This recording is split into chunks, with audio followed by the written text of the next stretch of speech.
پہلی سن نبوت کو نبی پاک صلی اللہ علیہ وسلم نے اعلان نبوت فرمایا۔ اس اعلان نبوت پر سب سے پہلے آپ کے اس اعلان کو قبول کس نے کیا؟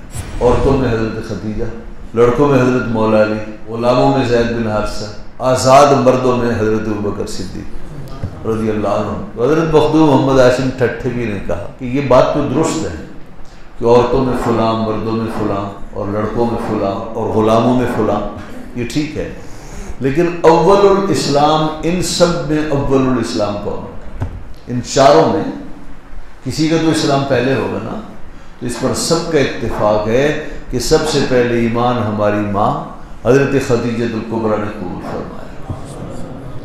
اور بات بھی سمجھ میں اس لیے آتی ہے کہ نبی پاک صلی اللہ علیہ وسلم نے جب نبوت کا اعلان کیا اور حضور کو اللہ نے وحی کے ذریعے نوازا، تو سب سے پہلے اس کا اظہار حضور نے کس سے کیا؟ اور عقل بھی چاہتی ہے کس سے کرنا چاہیے؟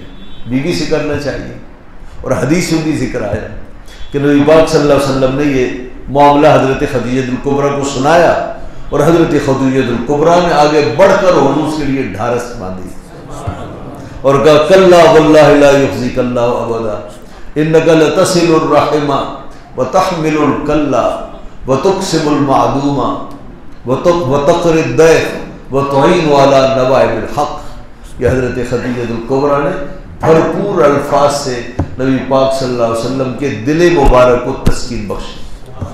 اور حضرت مخدوم صاحب نے فرمایا حضرت خدیجہ کے ساتھ حضرت خدیجہ کی ساری بیٹیاں، یعنی حضور کی ساری بیٹیاں بھی ایمان لے آئیں۔ اب یہ تین حضرات باقی رہ گئے، حضرت ابوبکر صدیق اور حضرت مولا علی اور حضرت زید بن حارثہ۔